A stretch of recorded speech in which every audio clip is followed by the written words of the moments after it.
Thank you very much, Peter, for agreeing, a bit like your colleague Matthias, to moderate the panel. I said it's a novel, well, you've done it before, so it's not that novel.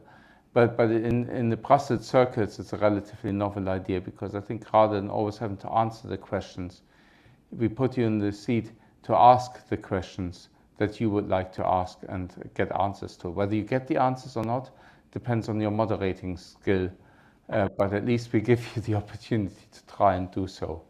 Well, thank you.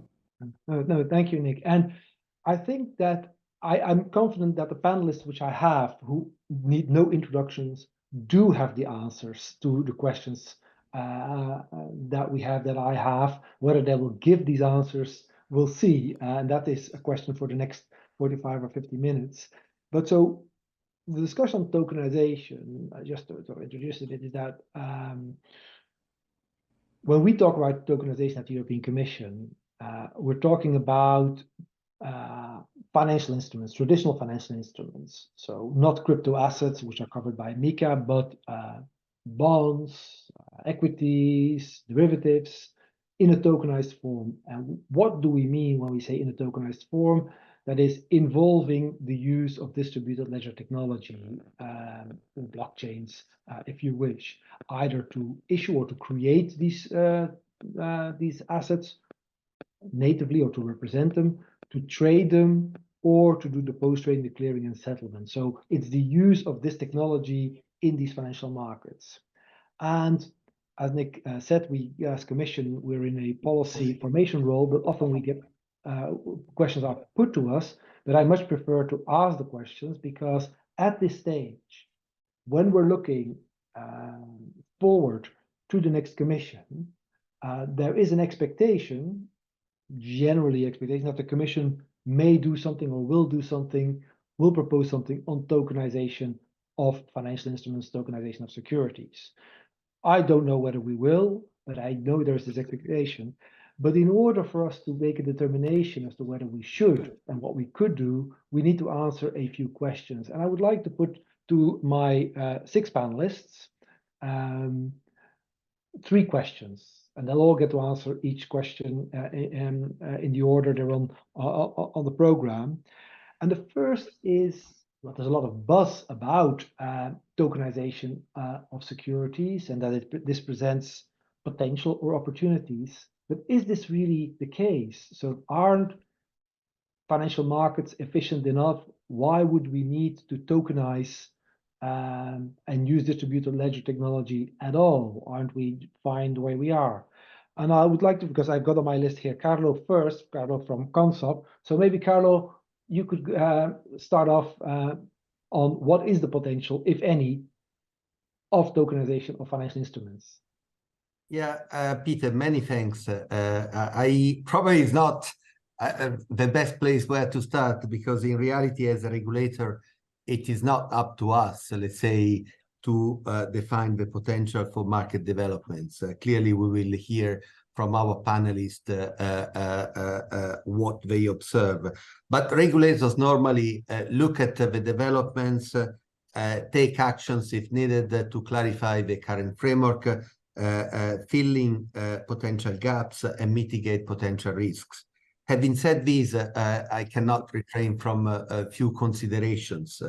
Clearly, we observe the very innovative part of this technology raises new challenges and issues compared to the ones that we already knew some time ago when we went for dematerialization of the traditional financial instruments. Okay. Here we are bringing this to, I would say, the next level of complexity, but the issues are not completely necessarily, all new.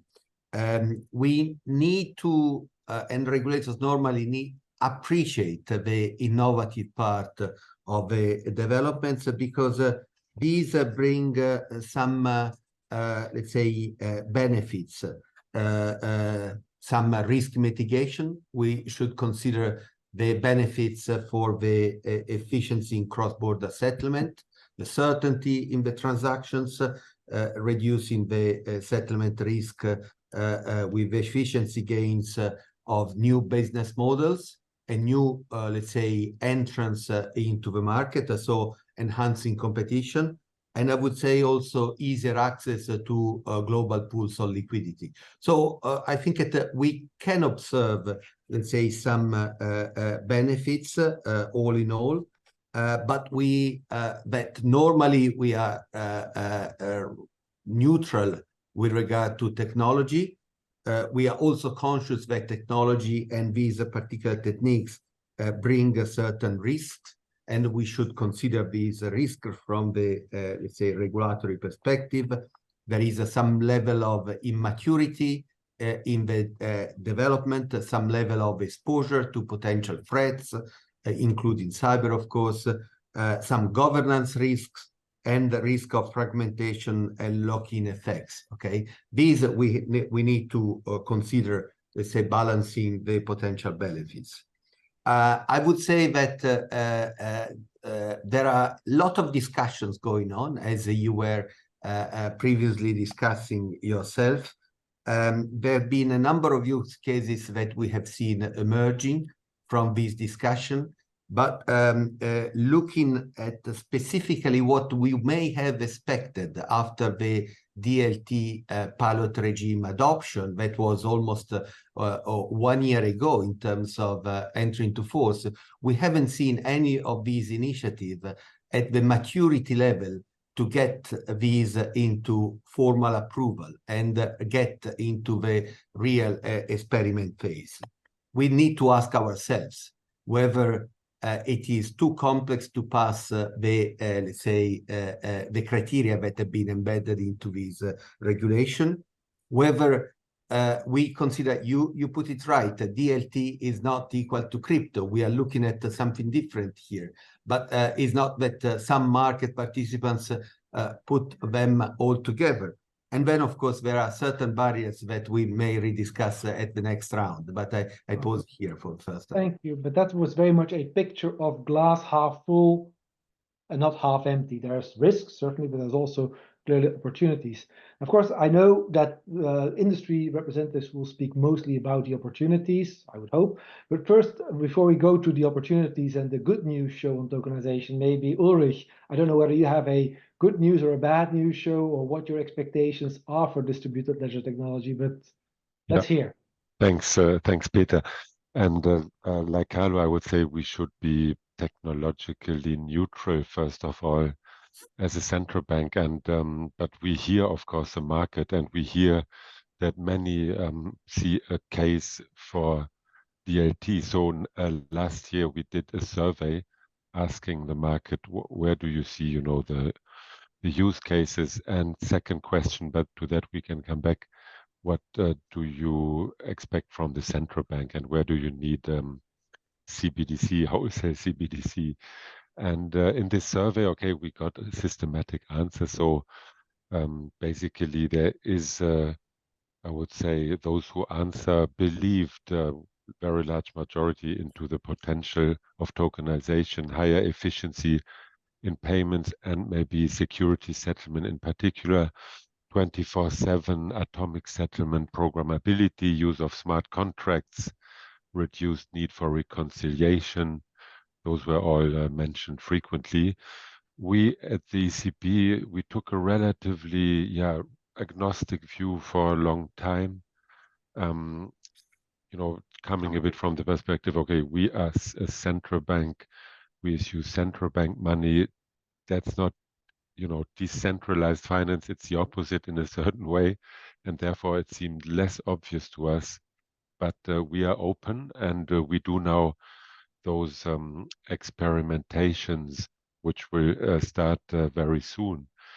I mean, there are other central banks who were, let's say, more enthusiastic at an earlier stage. Definitely, I think we were a bit amongst the more prudent central banks.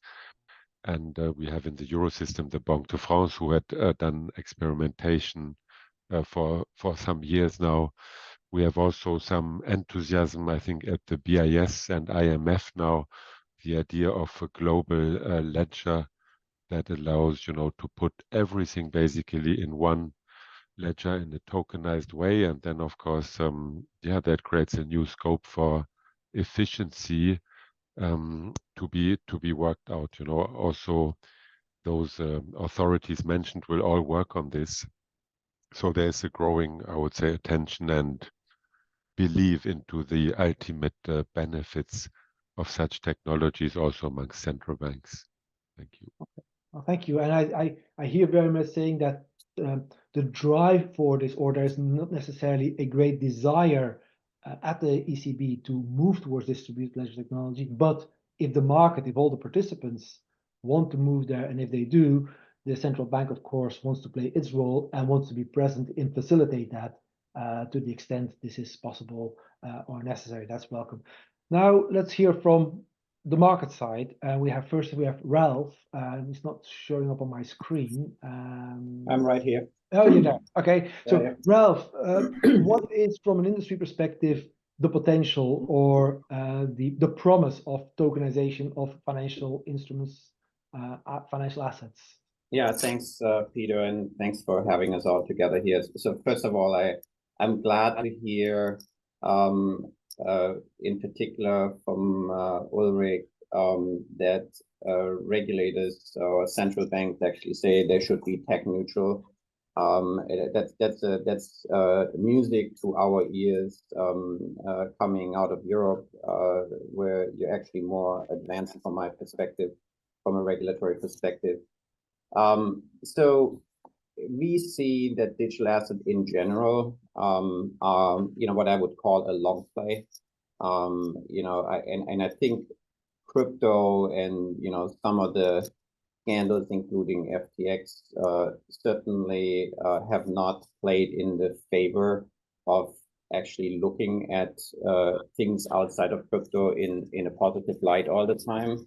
And tokenization specifically is one of the enablers that we clearly see. And yeah, probably many of you have seen, you know, the study that was done by Boston Consulting Group, where it's referenced that, you know, there could be 20 billion savings in clearing and settlement. Ulrich, you touched on that just a minute ago.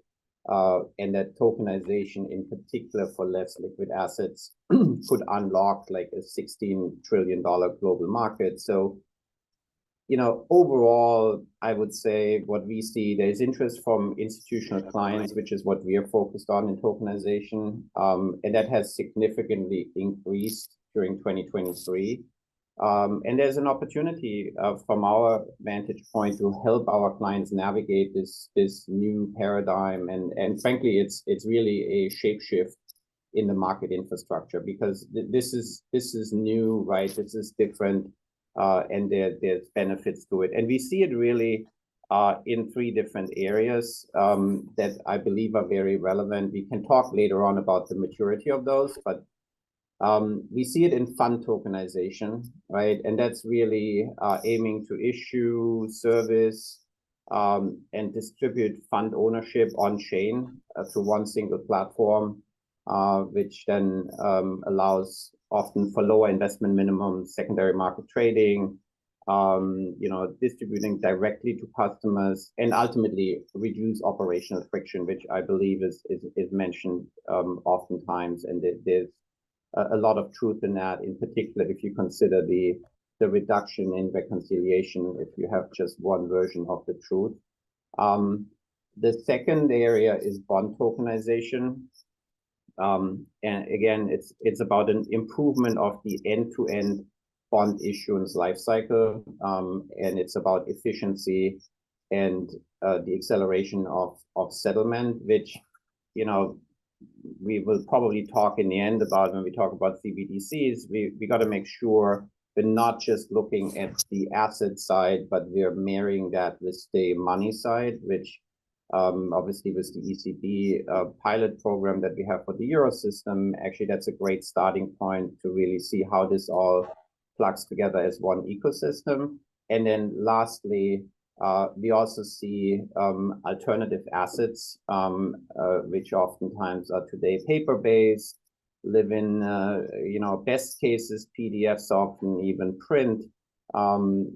There is tokenization solutions that are being developed to enhance, again, efficiency. And often liquidity is mentioned, but we got to be careful in the alternative space. The fact that you're making a process of managing something more efficient doesn't immediately create more liquidity, right? I think there is other things that need to happen in the alternative space to actually make that problem of illiquidity today go away, or at least solve to some point. But those are the opportunities that we see. I believe they're real. Again, maturity is a different discussion. Okay, now thank you very much. And I sort of summing up that a little bit is, you say it's both efficiency from the perspective of a major financial player like Mellon, but also customer demand in particular asset classes, which are really the drivers towards tokenization. John, at HSBC, how do you see the opportunities there? Is it your customers? Is it yourself? What are the opportunities of tokenization? Yeah, hi Peter, and hi everyone, and thanks for inviting me to the session today. Peter, I think your original question as phrased were, do we see potential for tokenized assets? And we definitely see benefits today. We see further benefits in the future, and let me tell you what we think is realistic today, and what we think might transpire from this in the medium term.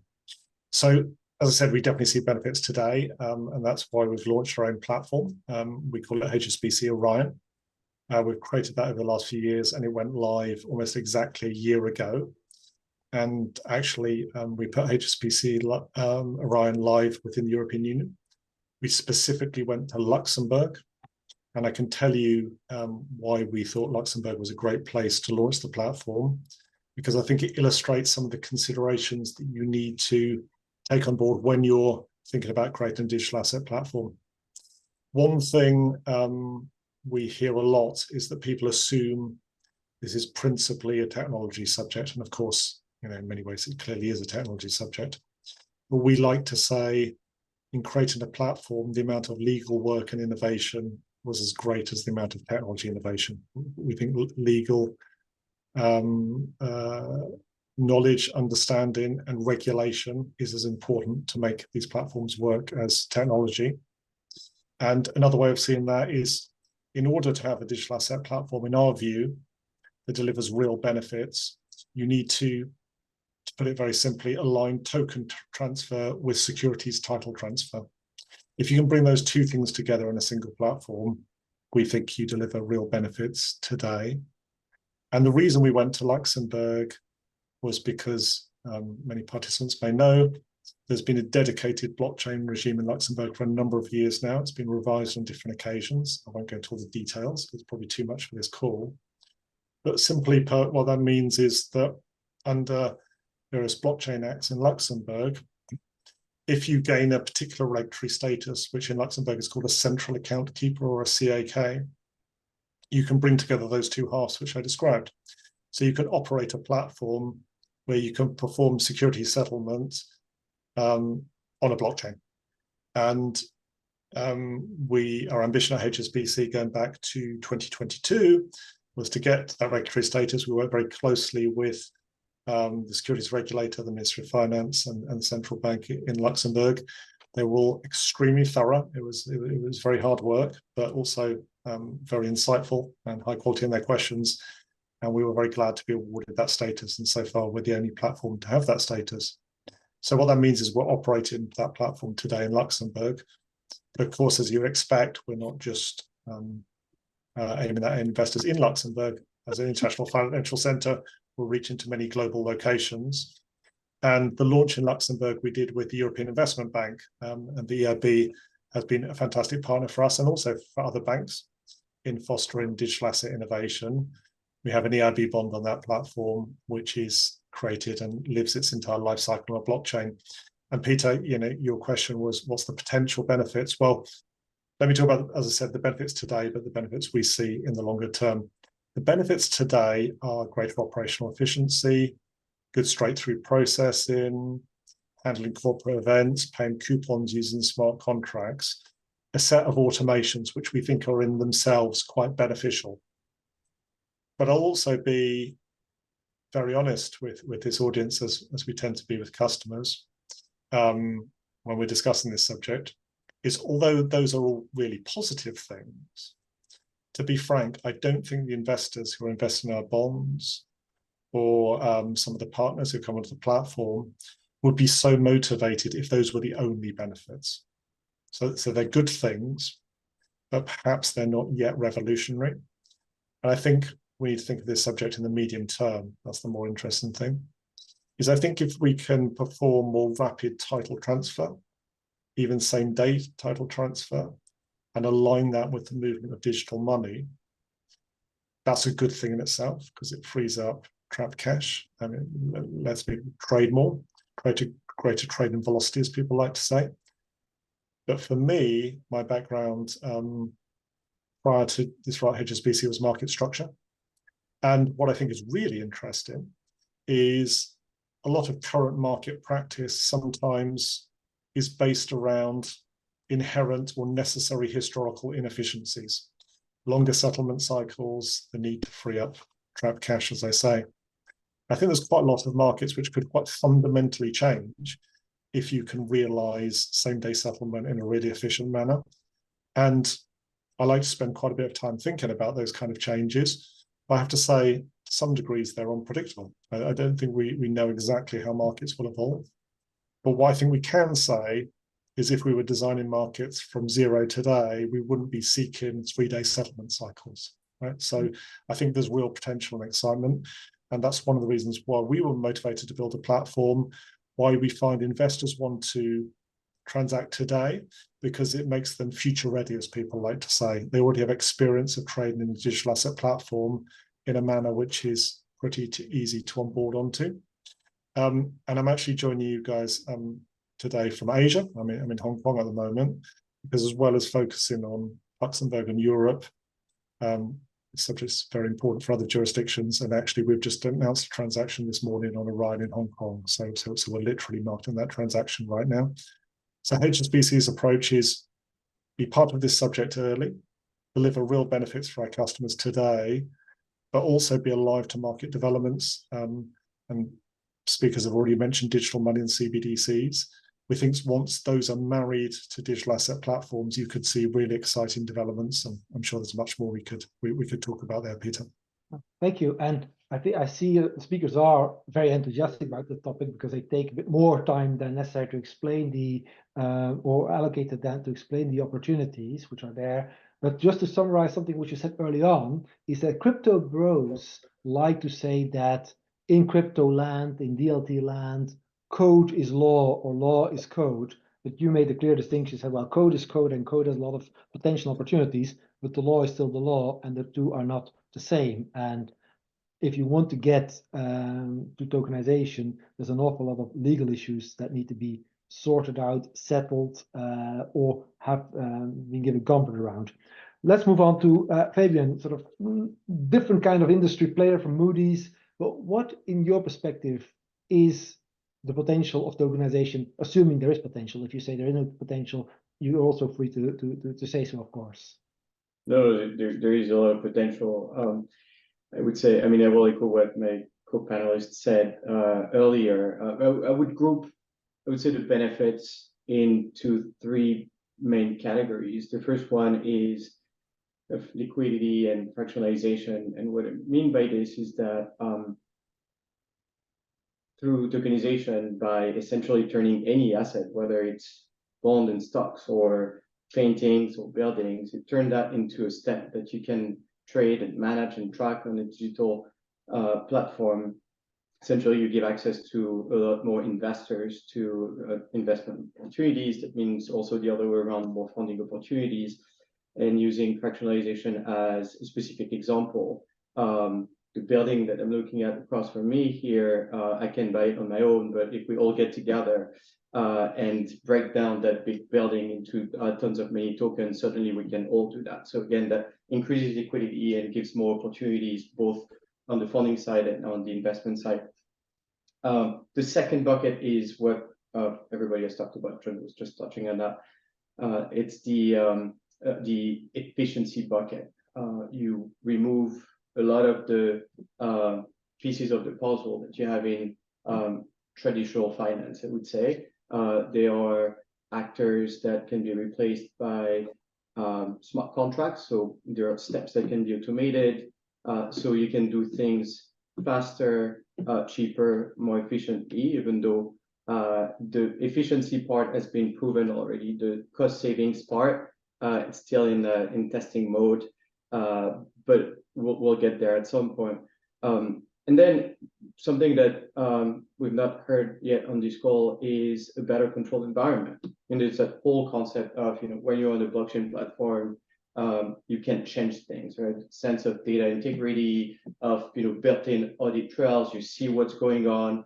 Of course, you have different types of blockchains. The public ones are different from the private ones, but overall, there's that sense that by using those digital platforms, you have a better way of tracking, controlling, and monitoring. So it should be also a plus for the industry overall. Okay, well, thank you. And then finally, and we have to sort of, if we have to go to the other question as well, speed up a little bit. But last but not least, Alison, who it's a great pleasure to see again after so many years. Alison, GFMA, together with the Boston Consulting Group, produced a report which had some staggering figures on the opportunity. So I'm sure you're going to give us a sales pitch that there's only opportunity here. Let's hear it. I don't know if I'm just going to focus on the sales pitch. The one sales pitch I will throw out is I love the fact that the construct of this panel includes both public and private sector, because it will require the public and private sector to come together to truly address the barriers to adoption, to realize the efficiencies that have been alluded to today. And I'm happy to put some numbers towards some of those efficiencies. As you mentioned, we worked with Boston Consulting Group. We also worked with Clifford Chance and then Cravath in the United States so that we could look at the legal barriers, both those on the books today and then the legal barriers to what are some new regulations that would be helpful to support mitigating risk going forward. Through surveys and talking to buy side, sell side, digital natives, et cetera, the transformative efficiency and innovation for global back office is in around 2 billion category. For post-trade reconciliation, we see potential 20 billion of savings for global clearing and settlement. And then the big numbers really kind of come in the area that people are discussing, faster settlement frees trapped collateral for redeployment, and that could be up to 19 trillion. And then tokenized forms and new liquidity pools for illiquid assets today could be another 16 trillion of investment opportunities that could come live. As I mentioned, our report does go into what are those critical barriers to overcome.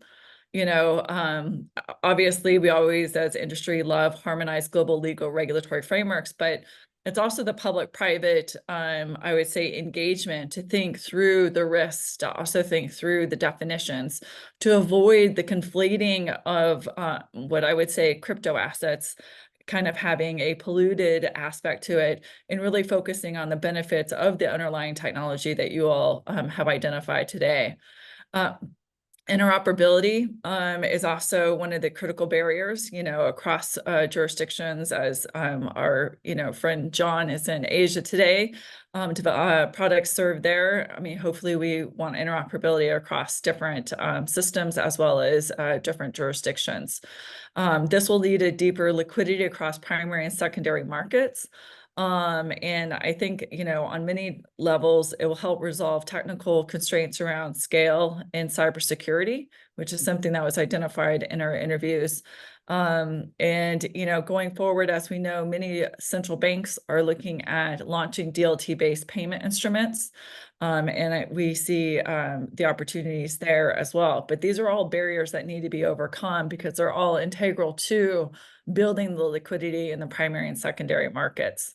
So I'll pause there, Peter, but my big sales pitch is more public-private collaboration for us to move things forward.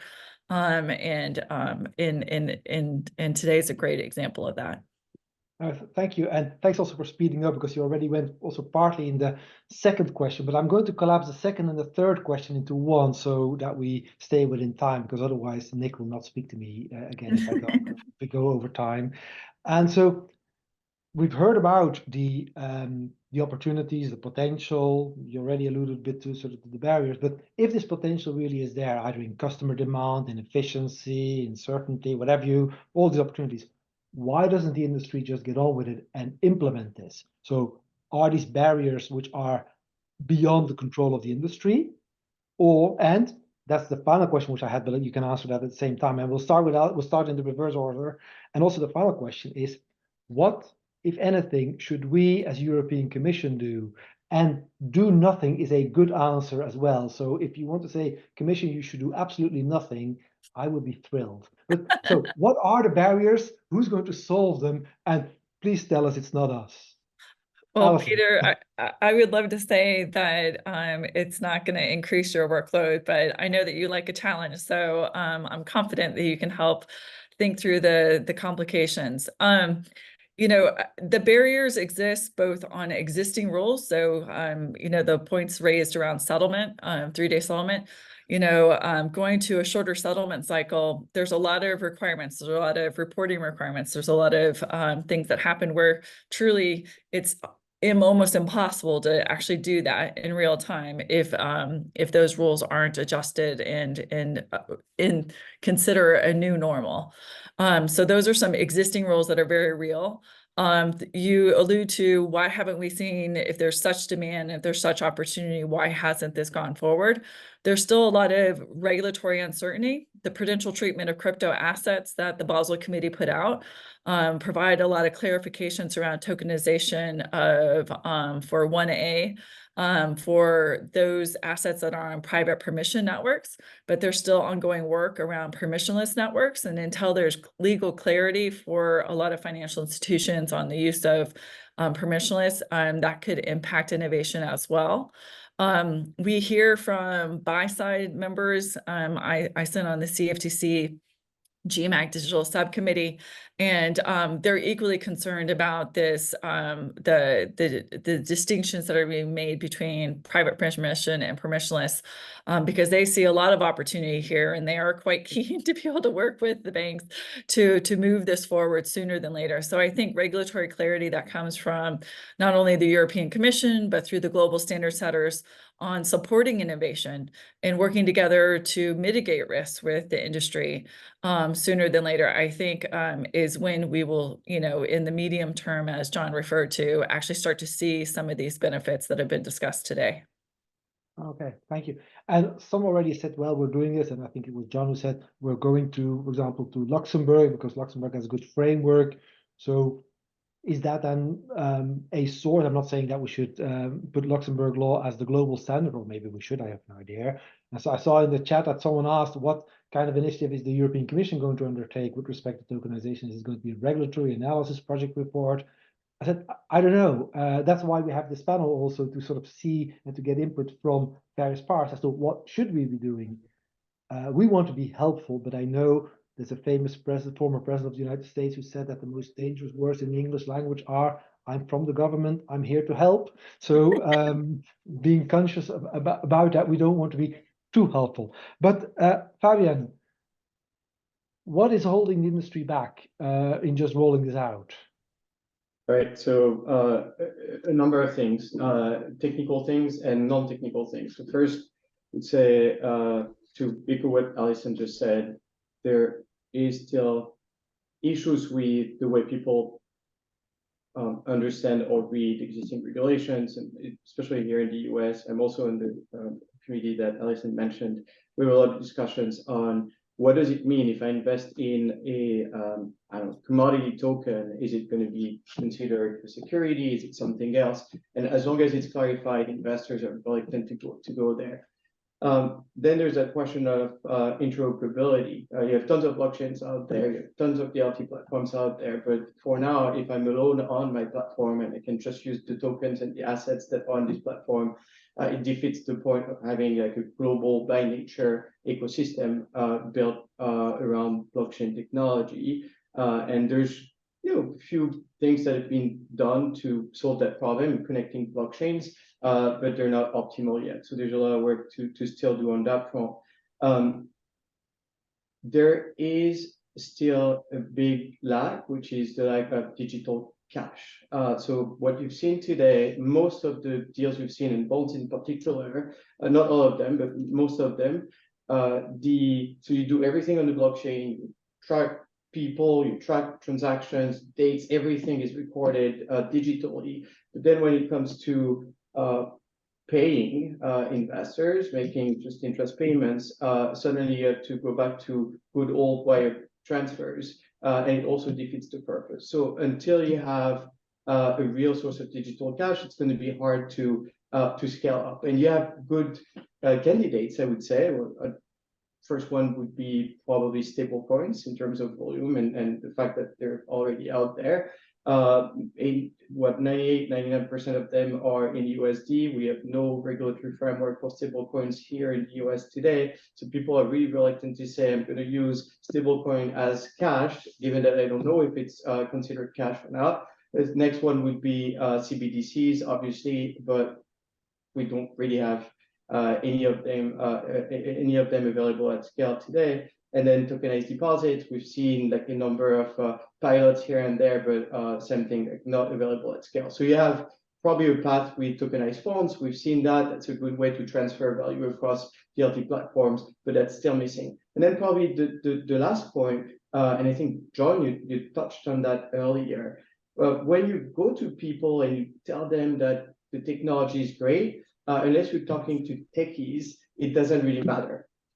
And so what's been missing in the whole kind of digital finance ecosystem is what's in it for me. People never start with the actual use cases and why there is real benefit to tokenization. And instead, it almost sounds like you have a bunch of technologists trying to sell a technology without a purpose first. So it's really both. When I use the internet every day, I don't think about what's going on behind the scenes, and there's no reason for people to think about the technicalities of blockchain technology when they invest in a token. And I think that we need to shift a little bit the discussion, forget a little bit the technology, get to that when people ask questions, but really start with the actual financial benefits of tokenized assets. Okay, thank you. And you basically made allusion to what I would call the proverbial remote control of the television. The technology is great. 25 million buttons can do all kinds of things. People only use 1 or 2 buttons because they don't really need or understand what the rest is for.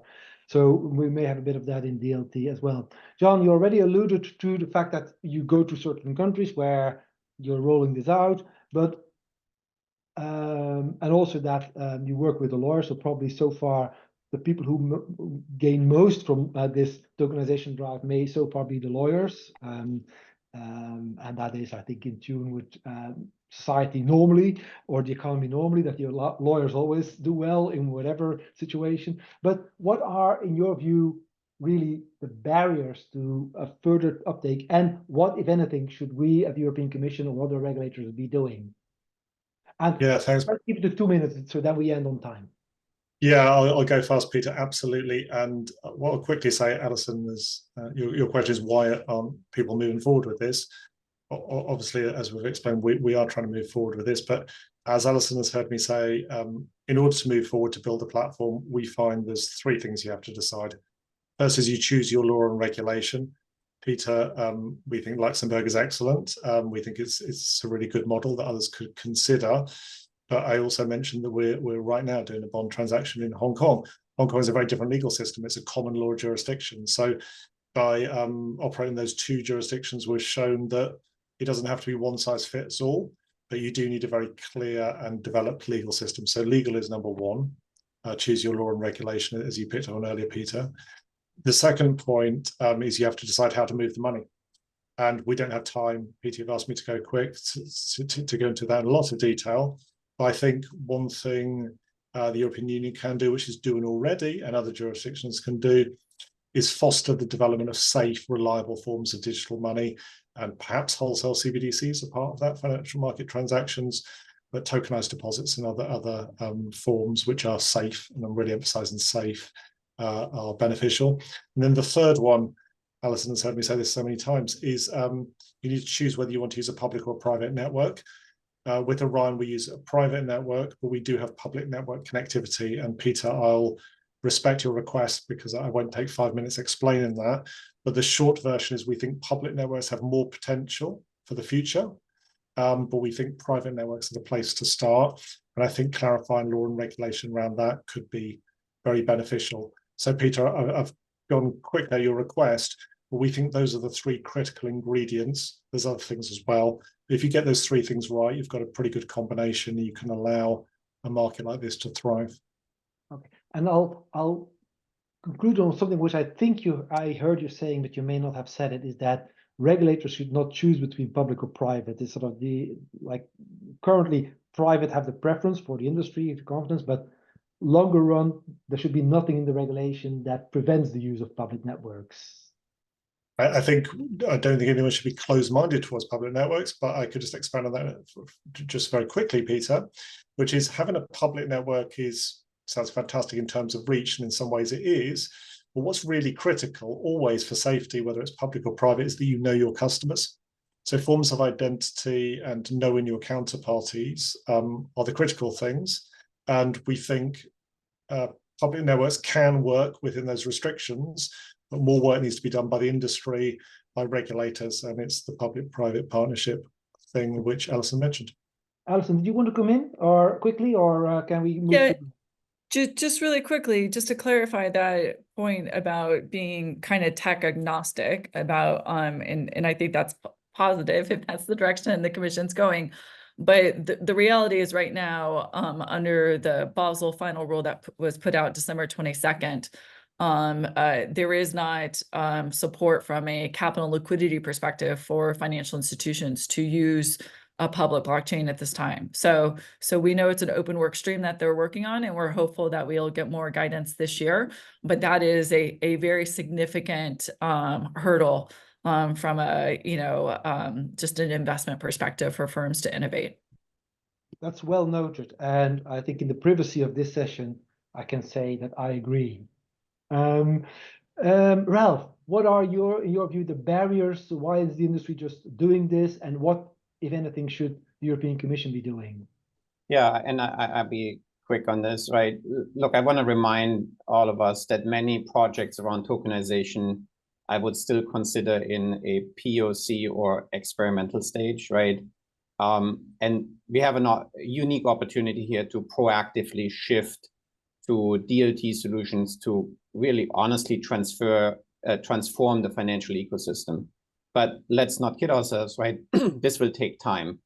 And the market is currently lacking a unified digital infrastructure to deploy solutions at commercial scale, right? And that leads to, and John said it very eloquently, it leads to the fact that we just have to make do with the fact that the market is immature and we have multiple chains, and we need to flex across multiple public and private chains and third-party platforms, not to forget. And then lastly, we have a lack of interoperability between those. So we need to create that global interoperability. And I think this is a great group, right? We need to come together as private and public sector and think about how we achieve this. Global layer one has been suggested as a solution, and I think that's something that should be explored. Lastly, on policy, right? We strongly believe in the principle that same risk, same activity, same regulatory outcome. So regulation should be technology neutral and instead focused on the underlying activity. And I think the EU has, through Mika already gone in the right direction, but there's more work to be done. Okay, thank you. Well, unfortunately, that's a very unfortunate message for me, but I'll take that to heart that we have to do more. And then finally, and I think the regulators will get the last word, which is always a good thing to give the regulators the last word. So first, Ulrich, what are the barriers or what are the risks that we urgently need to address? How do you see this? Yeah, Peter, I don't see myself so much as a regulator, but really as a central bank representative. And here we have heard, of course, the call for the payment leg in central bank money. And yeah, we are aligned with that. You mentioned it in your fireside chat, that we have our principles of financial market infrastructure, which are saying that for wholesale payments, they should be done preferably in central bank money. And therefore we say yes. I mean, if there is a business case for wholesale tokenization, we also want to offer the central bank money that matches that, and that doesn't need to rely at a very large scale on stable coins. Of course, for smaller things, for retail, stable coins are fine, and we would say private innovation should go first, and explore how this can be done. But for wholesale, okay, we see ourselves being in the job. We have to deliver, and how to do it then is of course the question. Really, the first issue is there are different approaches, and in our experimentation we will have 3 of them. One is an interoperable blockchain on which the central bank money will be, that will be operated by Banque de France. So we will not have an encompassing ledger where different tokens and central bank money is on, for the reasons that several of you have mentioned. We have various blockchains, and it's not for us to change that, and we didn't have the ambition to now operate on our side a common blockchain. Nor did we have the ambition to go on permissionless blockchains. So therefore, we also go for this interoperability approach. And then we have the Banca d'Italia and Bundesbank models, which are both variants of keeping central bank money on a central ledger, but to, in principle, offer it 24/7. I mean, that would be the model in operations, at least 24/7, and accessible, linkable through APIs, whatever, into also blockchains which would have the tokens. So those are the models we will now experiment with and have trials. And then, I mean, my guess would be that we say yes. I mean, all of this is possible, but then we will see. Hopefully, we will learn something. But then assume, everything is possible. Then comes a more tricky question: how do we move on? Which one of those do we bring to production? And then also again the technology agnosticism, kicks in the sense that if we offer 24/7 instantaneous central bank money to be linked into via APIs, there's no reason to offer this only for DLT on the other side. No, then why would we say this is only to be the counterpart, the cash counterpart for DLT on the other side? Why would we not offer it for anyone? No, that would be also consequence. So a lot of policy questions arise, and we will have to face them. Experimentation is almost, I would say, the easier part. The next step is even more difficult. So yes, we look forward to this. We will learn, and we will try to contribute our part in one way or the other. Well, thank you, and it's comforting to hear that we're not the only ones who have difficult questions in front of us, and people sort of wanting us to take a direction. You have to sort of see, well, which direction can you take, and what are the consequences of taking the particular direction. So, almost making it on time. Carlo, final words are then for you. what are the barriers in risk? What should we be doing? You've already mentioned the DLT pilot, for which there are no live projects. Maybe indeed it's too restrictive, I don't know, but that's what the market would bear, the regulators would bear at the time we negotiated it. But Carlo, what's your view on the barriers to tokenization? Yeah, three main points. Of course, there are others, but for the sake of keeping in 2 minutes, I would mention just three. And the objective is what Ulrich just mentioned, shifting from a POP, POC, small in size to large in scale and in production. So that is the challenge that altogether we are facing.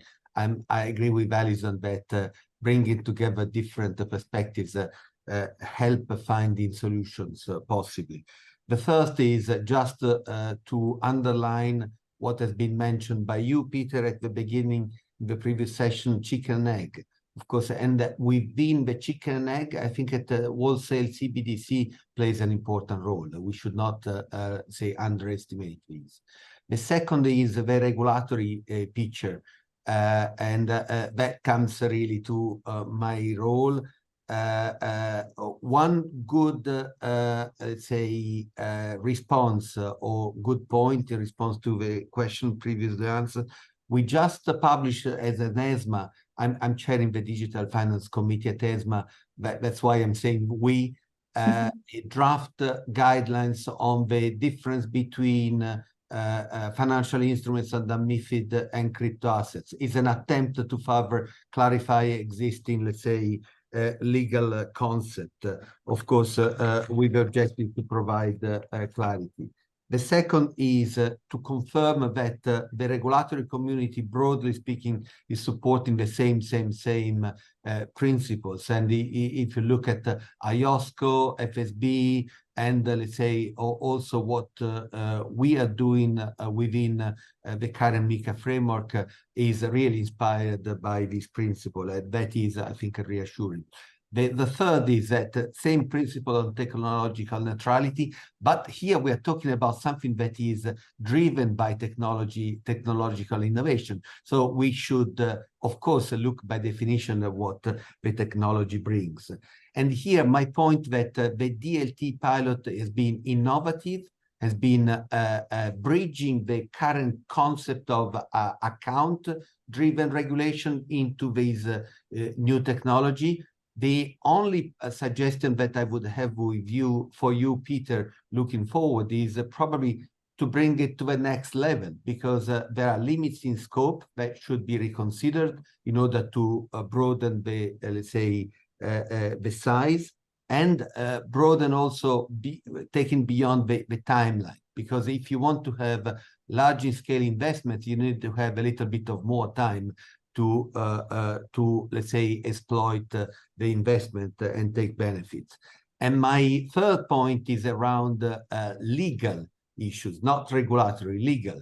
We know, and I think it was already mentioned, the problem of course, the transfer of legal, a number of issues that either in civil or let's say, other systems, common law and other systems, they ultimately go straight to the civil law and private law. Now, these in European terms is very difficult to harmonize. We know well. I'm not asking Peter to jump on these because it would not be an easy cup of tea for you and for the Commission, but at least we can capitalize more the recent principles issued by Unidroit, that, as we know, is, let's say, attempting to ensure, let's say, a principle of unification of private law. And that is really an attempt of functional approach and outcome-based, okay? That should be used, let's say, irrespective of the legal, the specific legal terms and definitions and conditions. I think it should achieve the same outcomes. So that is probably a path where to look at for the next weeks and months. Thanks. Okay, no, thank you very much. And I've noted also the point, and various colleagues mentioned it, on technology neutrality. It's of course an aspiration of law and regulation all the time, but it's also a fact of life that any law and any regulation always reflects the technology the way it is at the moment the law is enacted, and then later on, although it's intended to be technology neutral, the law or the regulation may require or presuppose that a particular technology stack is used, and therefore, not by intent, but by effect, often precludes or raises very complex questions as to whether a new technology stack actually complies with this. So this is something which we policymakers and regulators have to look at and probably have to do a better job at if we can. We've gone a little bit over time, but I hope Nick will forgive us. I rest nothing then to thank all my panelists for your insights. I think that tokenization of financial assets is with us to stay, and it is making sure that I'm not about to retire anytime soon, because there's work to be done. But thank you all, and I hand it back to Nick. Thank you, Peter. Thank you. Thank you also to all the panel, in particular to Peter. I will continue to speak to you because you did an excellent job, and we gave you very short, limited time and an excellent panel. So how you squared the circle, I don't quite know. But it demonstrates if there's somebody who can maybe solve this problem over the next 5 to 10 years, you're certainly one of them. So I feel in good hands, Peter. Thank you for Thank you very much, and thanks to the entire panel.